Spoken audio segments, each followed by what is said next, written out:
안녕하세요. 저는 20대 여자입니다. 남편과 정말 길고 길었던 분쟁의 시간을 보내고 드디어 이혼을 하고 말았어요. 힘든 시간이었지만 이제 다 끝난 것 같은 기분이 듭니다. 앞으로 제 앞길만 생각하고 살려고요. 글이 조금 길어질 수 있지만 천천히 이야기해 보도록 하겠습니다. 저희 부부는 연애 시절 친구의 소개로 만났어요. 성격 좋고 능력 있다고 해서 만난 이 사람은 첫인상부터 다정다감했고 성격도 외모도 너무 마음에 들었습니다. 한 가지 흠이라면 제가 살고 있던 지역과 멀리 떨어진 곳에 살고 있어서 장거리 연애를 했어야 했어요. 저도 직장 생활을 하고 있었고 남편은 시아버지 회사에서 일을 배우고 있었기 때문에 어쩔 수 없이 주말에 만나 데이트를 해야 했습니다. 저도 그렇고 남편도 제가 마음에 들었었는지 만난 지 1년 만에 이렇게 장거리로 힘들게 만날 거라면 빨리 결혼을 하는 게 낫지 않겠냐는 이야기를 서로 하게 되었고 곧바로 양가 인사드리고 상견례를 하고 일사천리로 결혼 준비를 하게 되었어요. 남편이 시댁에 하는 일을 물려받아야 해서 어쩔 수 없이 제가 남편이 사는 동네로 넘어가서 신혼집을 꾸려야 했습니다. 그런데 문제는 남편이 사는 동네가 그렇게 큰 지역이 아니다 보니 시댁과의 거리가 매우 가까웠고 차로 10분 정도밖에는 떨어져 있지 않았어요. 처음에 집 구할 때부터 시부모님과 자주 만날 수밖에는 없다는 것은 알고 있었고 그때까지는 시부모님 모두 제게 잘해주셨기 때문에 설마 시집살이 같은 걸 시키지는 않겠다는 생각이었습니다. 그런데 막상 결혼하고 보니 정말 생각 외로 너무 자주 부르시더라고요. 제가 하던 일을 그만두고 남편 동네로 이사를 온 거라서 아직 직장을 잡기 전이라서 그런 건지 이틀에 한 번씩은 시댁으로 건너오라고 하셨고 별일 아닌데도 자주 불려가서 밥도 먹고 간단한 집안일도 같이 했습니다. 그게 너무 힘들다는 건 아니지만 그래도 불편한 일이긴 하잖아요. 아무리 시댁에서 잘해주셔도 매일같이 만나고 싶지는 않은데 남편조차도 별로 대수롭지 않게 생각하니 답답했습니다. 물론 좋은 마음으로 그러시는 건 알고 있지만 매일 외식한다고 부르고 시장에서 뭘 많이 사왔다면서 같이 손질하자고 부르시고 시어머니만 그러시는 것도 아니라 남편의 연년생 누나인 신우는 아직 시집을 안 가서 그러는 건지 아예 저희 집에 허구한 날 찾아와서 같이 놀러 가자고 하고 밥 먹고 카페 갔다가 함께 술까지 마시는 풀코스로 저를 끌고 다녔습니다. 반면에 저희 친정은 차로 2시간 정도 걸리는 거리입니다. 아무래도 거리가 있다 보니 결혼하고 나서 거의 가질 못했고 매일 시댁과 함께 어울려 지내게 되면서 더 친정이 그리워지더라고요. 가끔 주말에 남편과 친정에 가려고 하면 어김없이 남편은 시댁과의 약속이 있었고 제가 함께 참석하지 않으면 기분 나빠했어요. 그나마 제가 작년에 임신을 하게 되면서 몸이 좋지 않다는 핑계를 대고 시댁에 가지 않을 수 있었지만 남편이 시댁에 가서 제가 시댁 사람들과 어울리는 것을 싫어한다는 식으로 이야기를 하는 바람에 저와 시댁의 관계가 깨지는 결정적인 역할을 했습니다. 제가 이렇게 시댁에 잡혀서 사는 것이 바보처럼 보일 수도 있겠지만 이건 그럴 만한 사정이 있어요. 저희가 결혼할 때 대부분을 시댁에서 지원해 주셨습니다. 지방이라 집값이 싸지만 그래도 30평대 신축 아파트를 시댁에서 사주셨고 반면에 저희 집은 그렇게 사정이 넉넉지 못해서 많이 도와주시지 못했어요. 제가 모아온 돈에 저희 집에서 어느 정도 도와주시긴 했지만 넉넉하게 혼수를 맞추기에는 부족한 돈이었고 그 부족한 것도 시댁에서 다 지원해 주시면서 신혼집이라고 하기에는 과할 정도의 살림살이를 갖고 시작할 수 있었습니다. 여기까지만 들으면 제가 호강에 겨워서 투덜댄다고 생각하실 것 같네요. 시댁에서 받은 것은 고스란히 제게 독이 되어 돌아왔습니다. 남편은 제게 못마땅한 것이 있으면 항상 마음에 담아두었다가 며칠 내로 싸울 거리를 만들어서 부부싸움을 했습니다. 그때마다 항상 여긴 자기 집이니까 나가라. 냉장고는 우리 엄마가 사준 거지. 너가 혼수로 해온 게 뭐가 있냐. 너희 식구들 잘 사는 시댁에 무임승차하려는 거지근성이 있다는 식으로 막말을 쏟아냈습니다. 이렇게 유세를 부릴 줄 알았으면 그냥 단칸방에 살아도 저와 비슷한 수준의 사람을 만나는 건데 라고 수도 없이 생각했어요. 하지만 시어머니는 남의 속도 모르고 제가 임신을 한 것을 알고 나서 집에 아이방도 꾸며주시고 태어날 아이의 옷이나 장난감 같은 물건도 비싼 고급 제품으로 꽉꽉 채워주셨습니다. 저는 정말 받고 싶지 않았고 어머니께 괜찮다고 몇 번을 이야기했지만 제 말을 들은 척도 안 하셨어요. 결혼 이후에 일을 안 하고 있었던 저는 경제권이 없었고 여자에게 경제권이 없다는 것은 아무런 결정권이 없다는 것과 마찬가지였습니다. 시어머니가 뭔가를 해주신 것도 고스란히 남편이 저와 말싸움을 할 때 무기가 되어 제 목을 졸라왔습니다. 제가 뱃속에 아이가 있던 말던 남편의 막말은 계속되었고, 저는 아이만 없었다면 이혼했을 정도로 많은 스트레스를 받고 있었습니다. 남편의 화는 점점 심해졌고, 심지어 제가 임신 막바지에 배도 불러오고 거동하는 것 자체가 너무 힘들어져서 아이 낳기 전까지 당분간은 시댁에 가지 않겠다고 하자 남편이 소리를 지르고 화를 내다가 발길질을 하고 물건까지 제게 집어 던졌어요.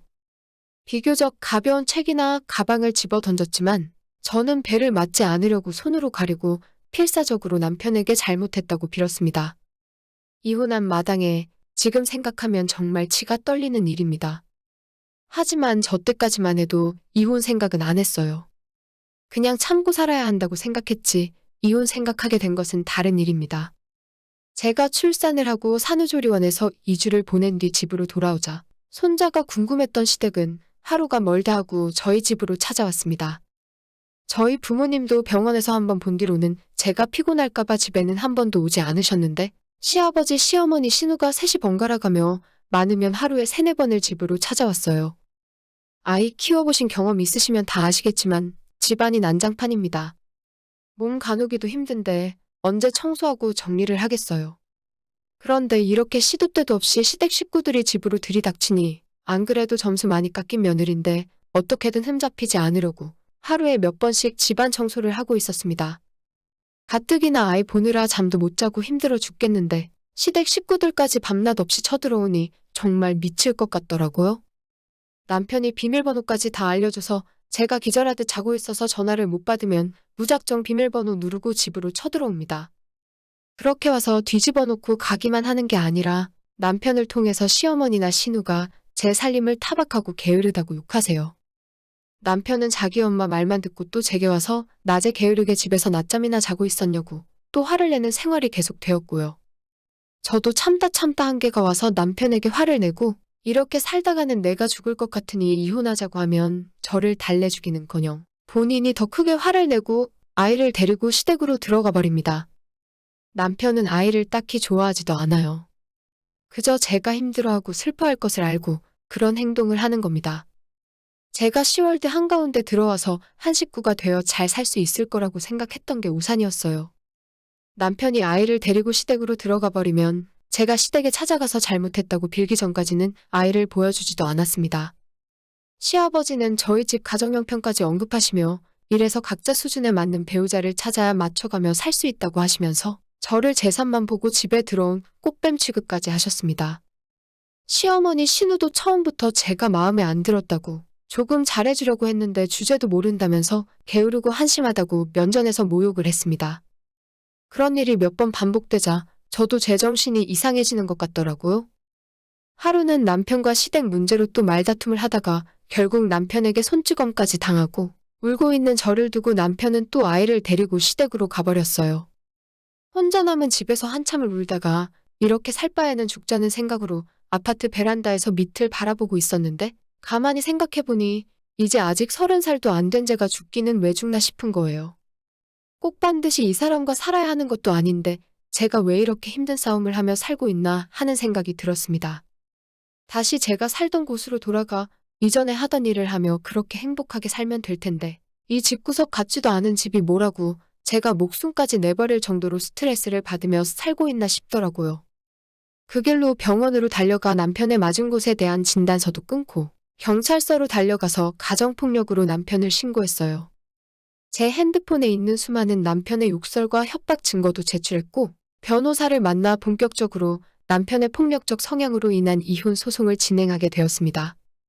시댁에서 그 사실을 뒤늦게 알고 시아버지가 제게 연락해서 꽃뱀 같은 년이 결국 본색을 드러낸다며 돈은 한 푼도 줄 수 없다고 길길이 날뛰셨고 저는 통화 내용 다 녹음해놨다가 또다시 협박과 모욕죄로 고소를 했습니다.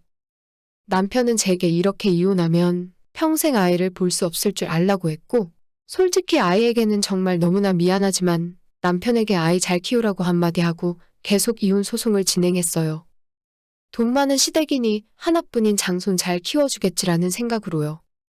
오히려 제가 세게 나가고 시댁의 고소장과 내용 증명이 날아들자 시부모님이 먼저 화해를 제안하셨지만 저는 전혀 응할 생각이 없었습니다.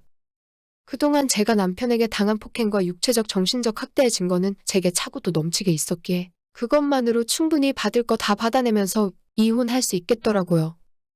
결국 끝까지 버티는 남편 때문에 재판까지 받게 되었고 남편과 시부모님에게 합의금과 이혼 위자료까지 다 받아내고 깔끔하게 이혼할 수 있었어요. 재산 분할은 제가 가져온 게 거의 없다시피 해서 얼마 받지 못했습니다.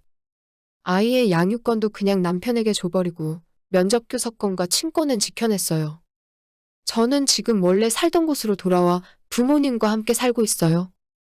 예전에 남편과 살던 신축의 좋은 아파트는 아니지만 훨씬 편하고 따뜻하고 집다운 집에서 살고 있습니다.